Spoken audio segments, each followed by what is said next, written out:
সুপ্রিয় শিক্ষার্থীরা, learning take মিডিয়ার পক্ষ থেকে স্বাগতম। চলছে Adobe Photoshop CS6 এর ধারাবাহিক টিউটোরিয়াল। সো সেইটি ধারাবাহিক পর্বে অনুসারে আজকে আমরা আলোচনা করব রেড আই টুলস নিয়ে।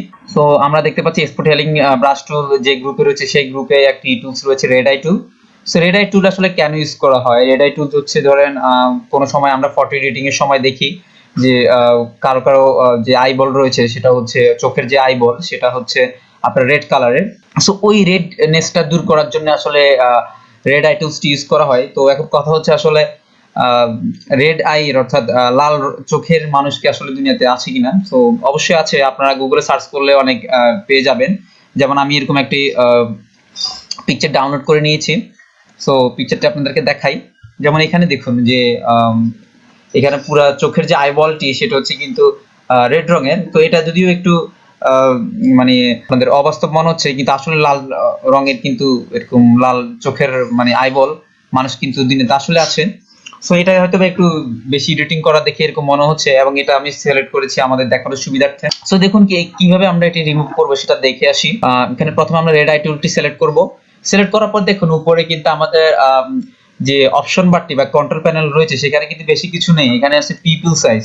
পিপল সাইজ এটা আপনারা ছোট বড় করে নিতে পারবেন, 100% করে নিতে পারবেন। ডার্কেন অ্যামাউন্টটা 100% করে নিতে পারবেন। সো এগুলো আপনাদেরকে 100% করে নিতে হবে। প্রথমে 100 করা অবস্থায় এই যে রেড আইবলটি দেখতে পাচ্ছি এখানে কিন্তু একটা প্লাস চিহ্ন দেখাচ্ছে। সো আমি এখানে ক্লিক করব। সো দেখুন ক্লিক করার সাথে সাথেই কিন্তু এটা ব্ল্যাক হয়ে গিয়েছে, এবং ঠিক একইভাবে এখানেও আমি ক্লিক করব।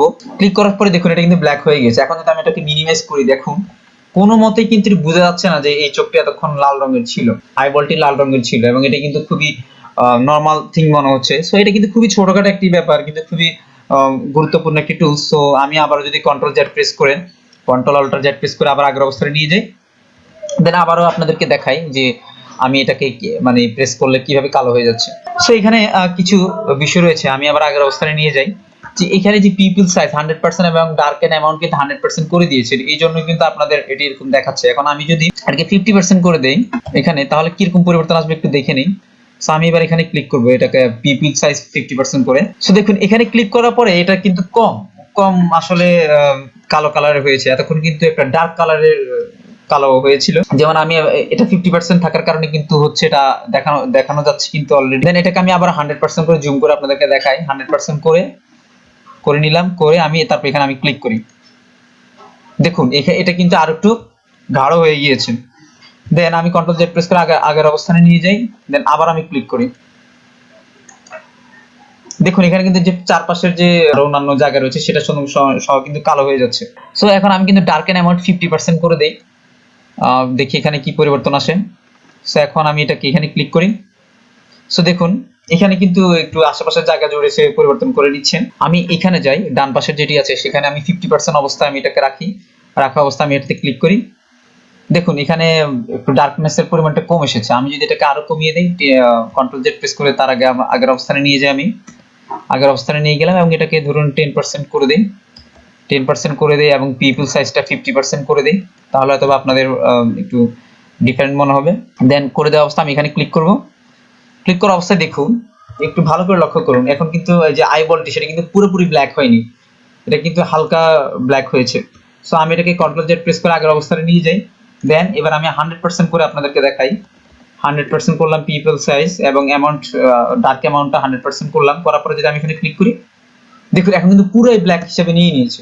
সো এই জন্য এই পিপল বা ডার্কেন অ্যামাউন্ট এখানে কিন্তু আপনাদেরকে মানে কাজ করতে হবে, অর্থাৎ আপনার পিকচারের সাথে যায় এমন সিলেক্টিভ জিনিসগুলো নিয়ে এখান থেকে কাজ করা লাগবে। সো এই হচ্ছে রেড আই টুলের যে কাজ। দেন আমি আরো কিছু ছবি নিয়ে যদি আপনাদেরকে দেখাই তাহলে আপনারা বুঝতে পারবেন। যেমন আমি যে একটা ইমেজ নেই, সেখানে একটা বেবি ইমেজ। সো বেবি ইমেজের মধ্যে দেখতে পাচ্ছি যে এখানে তার যে চোখের আইবলটি সেটা হচ্ছে রেড। সো দেখি আমি এখানে কাজ করাতে পারি কিনা। আমার পিপল সাইজ 100%, ডার্কেন অ্যামাউন্ট 100% আছে। সো আমি এখানে ক্লিক করব। ক্লিক করার পর দেখুন এটা কিন্তু কালো হয়ে গিয়েছে। দেন আমি কিন্তু এখানে পিপিএল সাইজ 50% করে নিই এবং আরেকটা চোখের জন্য আমি কাজ করব এবং ডার্কেন অ্যামাউন্টটি 10% করে নিই। সো দেখি এখানে কি রকম পরিবর্তন আছে। দেন এটাকে দিলাম।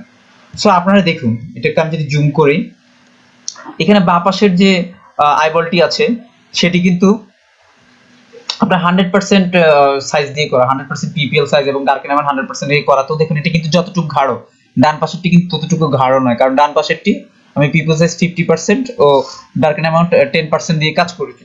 সো এইভাবে কিন্তু আপনারা এই টুলসটি দিয়ে খুব সুন্দর করে কাজ করতে পারেন এবং এটা দেখতে দেখুন ব্যাকগ্রাউন্ডের সাথে কত সুন্দর মিশে গিয়েছে। তো দেখুন এখানে আরেকটি বিষয় রয়েছে রেড আই টুলের, সেটা দেখতে হলে আমাদেরকে অবশ্যই একটা ইমেজ নিতে হবে। সো ইমেজ দিলে আপনারা বুঝতে পারবেন। সো এই ইমেজটা আমি এখান থেকে সিলেক্ট করব।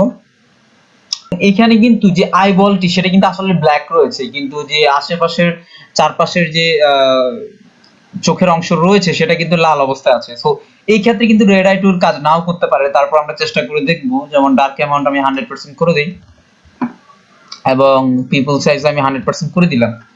দেওয়ার পরে এখানে আমি এটাকে স্ক্রিন ফিট করে নেই। এখন আমি যদি এখানে ক্লিক করি, দেখুন এখানে কিন্তু আমার ব্ল্যাক হচ্ছে না, এটা কিন্তু আলাদা আলাদা করে সিলেক্ট হচ্ছে, যে ব্ল্যাক কিন্তু হচ্ছে না পুরোটা একসাথে।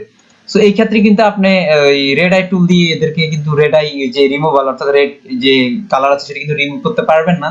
সো তখন আপনাকে যেটা করতে হবে, এখানে কিছু টুলস রয়েছে যেমন কুইক সিলেকশন টুল, এগুলো সিলেক্ট করে আপনি তখন কালারাইজ করতে হতে পারে আপনাকে। যেমন এগুলো সিলেক্ট করলাম, সিলেক্ট করা অবস্থায় অল্টার প্রেস করে এগুলো একটু কমিয়ে নেই। সো এগুলোকে যদি আমি এভাবে কমিয়ে নেই এবং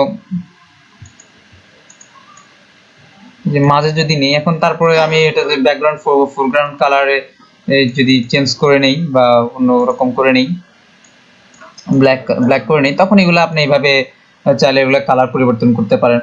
দেখছেন এখানে আমি অল্টার প্রেস করে যখন ব্যাক স্পেস ইয়া করছি, এটা চারদিকে কালার কিন্তু চেঞ্জ হয়ে যাচ্ছে আর কি। সো এটা হচ্ছে রেড আই টুল দিয়ে আসলে করা যায় না, বাট এই অন্যান্য টুলস গুলো দিয়ে করা যায়। সো এই হচ্ছে বিষয়। তো এই বিষয়গুলো অবশ্যই মাথায় রাখবেন, রেড আই টুল দিয়ে কিন্তু এই ক্ষেত্রে এটা অ্যাপ্লিকেবল না। সো ধন্যবাদ সকলকে।